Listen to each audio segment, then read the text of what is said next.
Welcome back. Nice to be back in the round room. Nice to see all my familiar faces. Some may not know me though. I'm Ben Turner. I'm a clinician, basically, and do a lot of the research work in the Clinical Research Centre. I'm glad to see we've got members from the CRC here today who can talk to you about trials. So we're all here. And I think the main thing from this presentation is just really to prompt you to ask questions to people on your table. So I'm not going to attempt to give you a complete picture of all the clinical trials ongoing, but I'm going to rush through them and just, if you can remember, a few sort of questions for your table. So you've seen this slide already. I was saying what we've done, we've kind of suppressed the inflammation, this first part. And what's happened, it's a bit like the other day I brought a new toothbrush, and suddenly it made me realize the whole bathroom's a mess. And, you realize you've done one thing, and then you've got another challenge ahead of you. So we've done anti-inflammatory, and now we're looking at neuroprotection.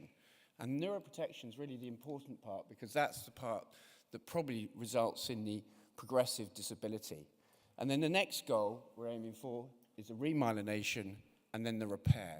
And then that brings the tantalizing opportunity, perhaps, of reversing the disability that we see. I mean, these are drugs we've had around for some time. I heard one of our members here today talking about being on Avonex. We've had these drugs for a while. These are sort of moderately effective, but really, this is the one that's really been showing the most dramatic effect on inflammation.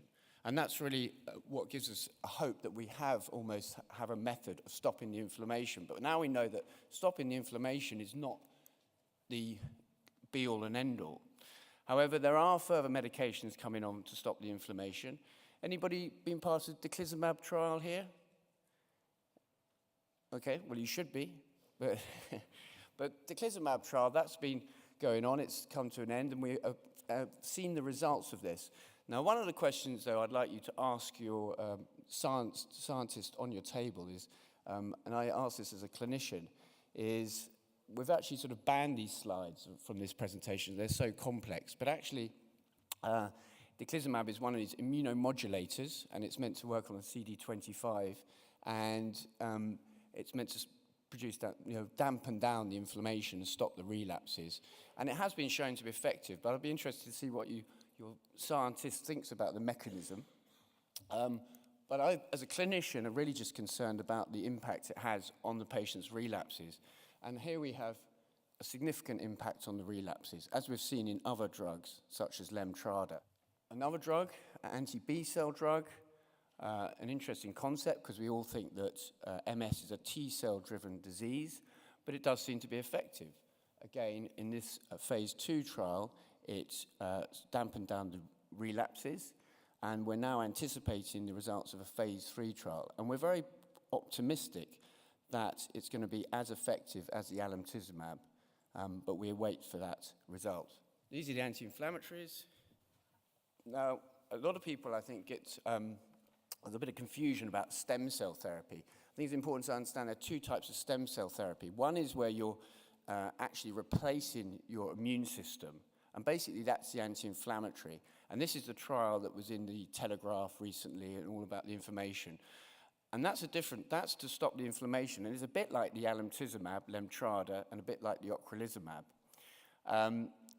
I'll come on to the last slide about replacement of cells, where you're actually going to put cells back in the brain and actually get repair. And that's a different type of stem cell therapy. So this is also very promising, but I think it has to be clear that this treatment is again an anti-inflammatory treatment.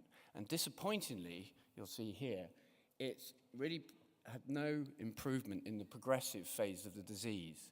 And so this hemopoietic stem cell transplantation does not seem to affect the progressive disease. Further anti-inflammatories coming along, and we wait for these results.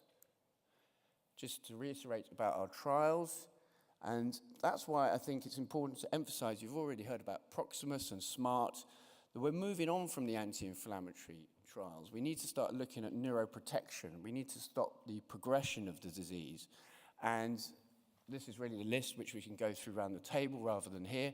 I would just add that currently we are recruiting, in addition to the disease-modifying treatments, such as the BG12 and such like, we are recruiting as well for Fampura, and then the Cambex trial for spasticity. So there are active trials for those two drugs, so do ask about that. So, neuroprotection. We're waiting to see whether ocrelizumab is going to be protective. I'm quite optimistic perhaps that natalizumab, the ASCEND trial, may also be neuroprotective, but that's a year or so away from having a result on that. And as Gavin's already said, the bad news is that this trial, the fingolimod, which we were hopeful might stop progression, was negative. However, we do understand that fingolimod is an anti-inflammatory drug, and therefore there probably was good reason to think it wasn't going to be effective at stopping progression. And unfortunately, that was borne out. And that's why, again, we have to come back to different methods of stopping neurodegeneration, such as we're doing in the BartsMS and the SMART studies. So here we are. This is a list of the neuroprotection. I'm not going to go through it all in detail. Again, it's something to discuss on your table.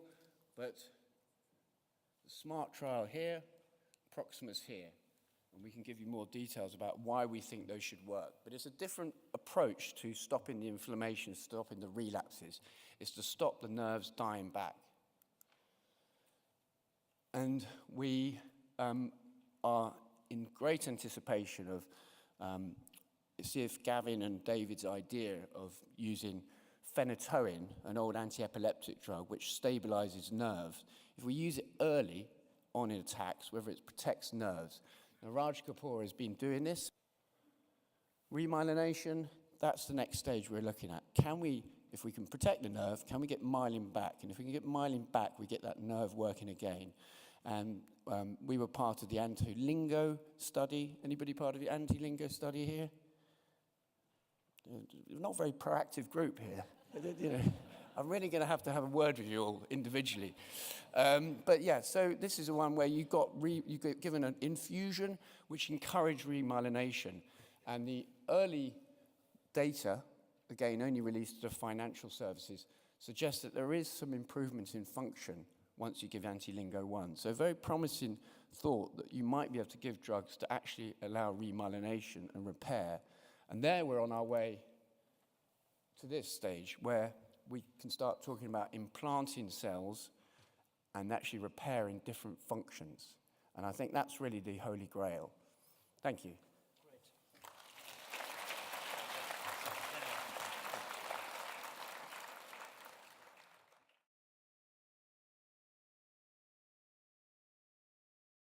At best, you can say, well, look, there's not a really good explanation why it should work, I don't think, scientifically. But also, I'm afraid it does suffer from the fact that it's not a pharmaceutical product, that no one's willing to invest the money to do a proper trial in it.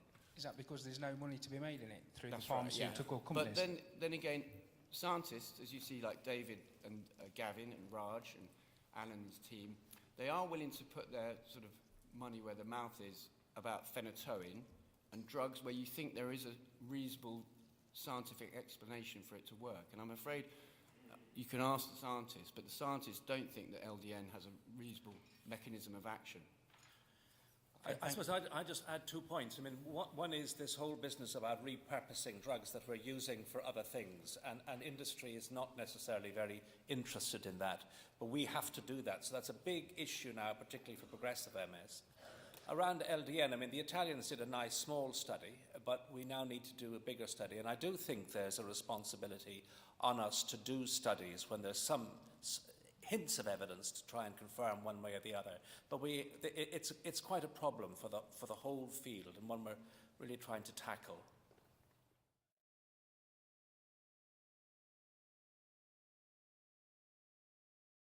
Optic neuritis, though, the reason it's attractive to try, first of all, in this phase 2 trial, is it's quite easy to judge whether you've had the attack involving that one nerve, because it's the one sort of nerve that's easily identifiable. And then the other thing is that you can measure it quite well about function. So what they did in the study was they do these visual Evoke potentials, which many of you will be familiar with, which measure how quickly the messages pass down the nerve. And that's how they measured if there's an improvement. And there's a 30% improvement if you receive anti-lingo 1. So in the same way we talk about steroids providing improvement, anti-lingo 1 would be an addition to that and allow remyelination and repair. Okay. That's a neurologist's yes. Yeah. Yeah. Yeah, that was the quick one.